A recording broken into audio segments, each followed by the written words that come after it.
Le ministère de la Culture et de la Francophonie et le Conseil régional du Sud Comoé conjuguent leurs efforts pour la mise en œuvre de la politique socio-éducative et surtout culturelle dans la région du Sud Comoé, d'où cette signature de partenariat entre les deux institutions.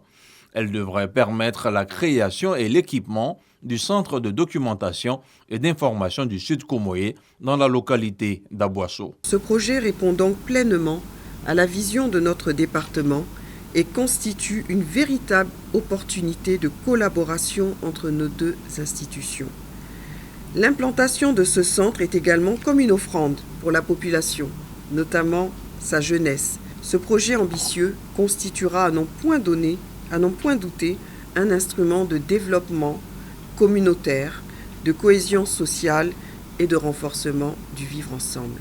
Le Centre donc de documentation et d'information de la région du Sud Comoé a pour mission de soutenir et encourager l'activité littéraire par des acquisitions, par des prêts, par des consultations sur place d'ouvrages à des tarifs sociaux.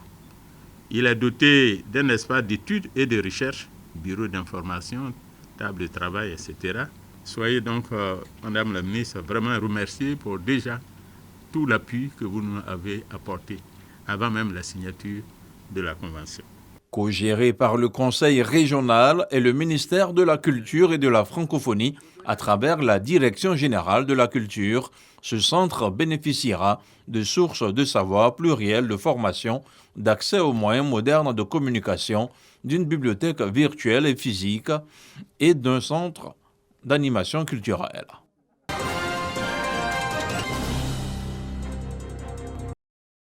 Abdoulaye tisse avec habileté divers fils pour en faire des vêtements traditionnels.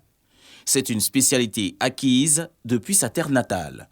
Aujourd'hui, il vient exposer ses tenues qui constituent l'une des richesses culturelles du peuple sénoufo. Le tissage, c'est savoir du père en fils. Nous, on est nés au village, on a trouvé ça chez nos grands-parents. Après, les grands-parents nous ont légué. Aujourd'hui, c'est nous, on est en train de léguer à nos enfants, à nos petits frères.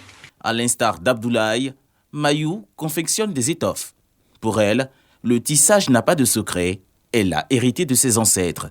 Ici, elle confectionne des draps appelés le manleké. Je suis en train de tisser le pain marocain. On met 2 jours avant de gagner un point.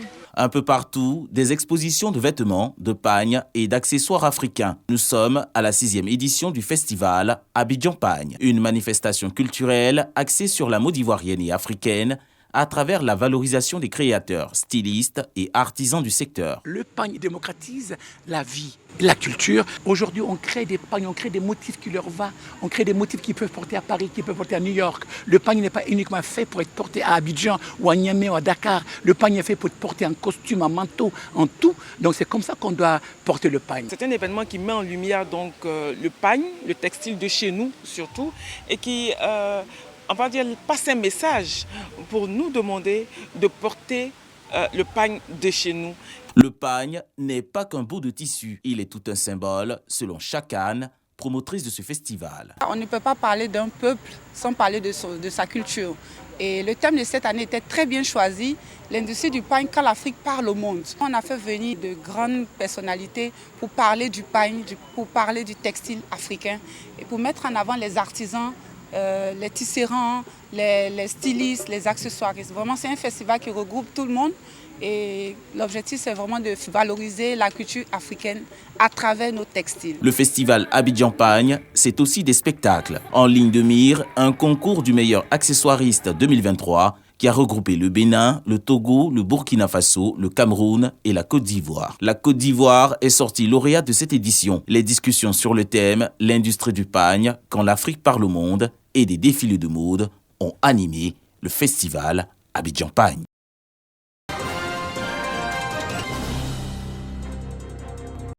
Ils occupent aujourd'hui de hauts postes dans l'administration publique et privée ivoirienne. Partis il y a des années du lycée scientifique de Yamoussoukro, ils reviennent avec leur expertise.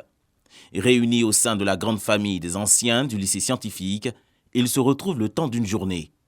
Leurs expériences et ils entendent les mettre au service de la communauté, mais surtout des plus jeunes. À l'ordre du jour, entrepreneuriat, conseil, mais également la consolidation des valeurs d'excellence. Ce matin, nous essayons de sensibiliser chacune des promotions qui sont présentes. Chacun donne son expérience, explique un peu ce qu'ils font au sein de leur promotion ou alors de leur activité professionnelle pour inspirer certains, etc.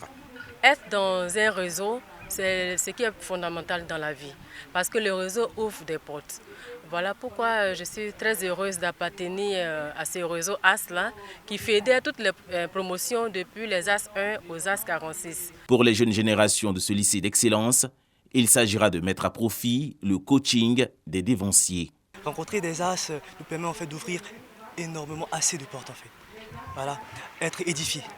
Des retours d'expérience qui vont faire voyager, voilà, vous faire prendre en fait, une tournure exceptionnelle pour pouvoir orienter sa carrière, sa vie professionnelle. Avec la sortie de la 46e promotion cette année, les AS comptent à ce jour un peu plus de 9000 membres.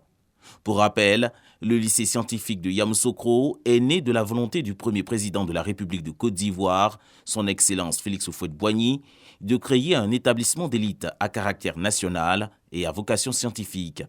Le taux de réussite atteint en moyenne chaque année les 96% au baccalauréat.